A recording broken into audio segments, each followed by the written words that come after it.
A no phone in locker rooms and bathroom policy has been implemented in Alden High School. Signs have been placed in locker rooms and bathrooms throughout the school. Since we instituted the new guidelines for electronic device use, so if you look in the student handbook, and this goes back to when we first allowed students to have cell phones in school. I'm trying to remember exactly what year it was, but it's been a few years now. And so when we instituted those new guidelines, prior to students being able to carry cell phones, that was always in there, okay?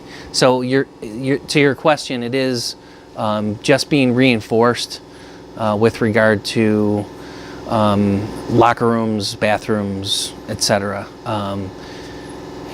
Privacy obviously is something that we need to protect, and we need to do that collectively. And what we did was just make some signs up to reinforce this to students using bathrooms and locker rooms with regard to not taking pictures, not having your phone out, etc. Well, I just think with the growing use of social media, I think privacy is an important aspect of our lives, right? No one wants to have their privacy invaded. I think we see that in all walks of life. Celebrities have their Instagram accounts hacked, or their other social media accounts hacked, and it's an invasion of privacy. So I just think that as the use of technology increases and these things unfortunately happen, we need to make sure that we are doing everything we can to protect the privacy of everyone.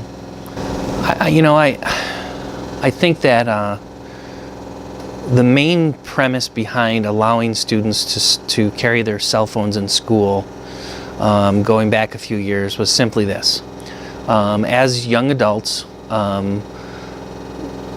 students need to learn how to use that technology appropriately, because it's not going away, right? It's going to be part of our lives forever going forward, technology in one form or another.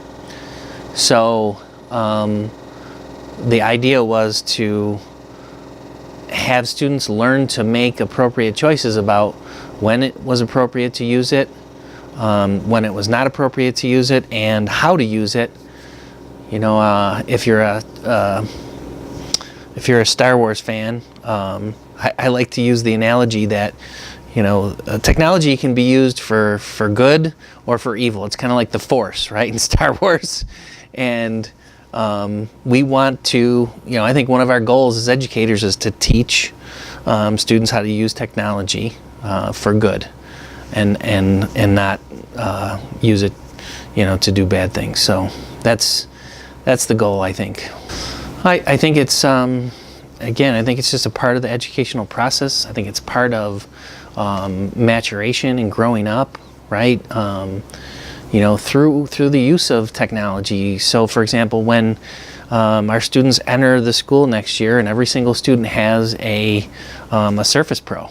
Right now, we've got everyone having a personal computing device, a very powerful personal computing device, in addition to their phones. And so it's incumbent upon us as educators to teach students how to use that technology to do great things, to be creative, to find information that they need in order to learn, to explore passions that they have for themselves on their own.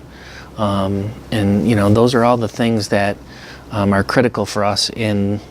We've got a lot of students in and out of locker rooms daily, right, for physical education classes and then for athletics. And again, we need to reinforce that every way possible, and hopefully avoid those issues. It's kind of like years ago when and this was even going back to before I started here, when we had issues like smoking in bathrooms and locker rooms. And that's all pretty much been eliminated in this building. We have other issues now that, again, we have to be constantly aware of and educate ourselves about, and hopefully, eliminate them. Well, we have the guidelines in place in the student handbook. We have placed signs outside of every locker room and bathroom in the building, just as a reminder. And, again, it's about dialogue. Mr. McCowan, at the beginning of every year, meets with each class and goes over those guidelines.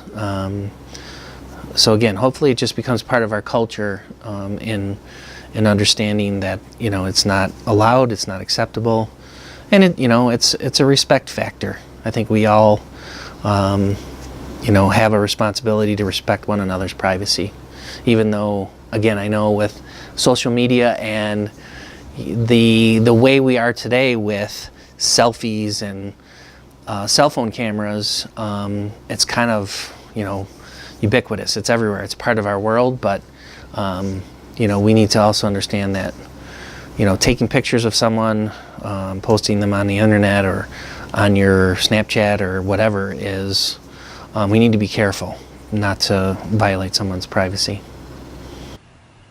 The policy should be effective in protecting students' privacy in the future.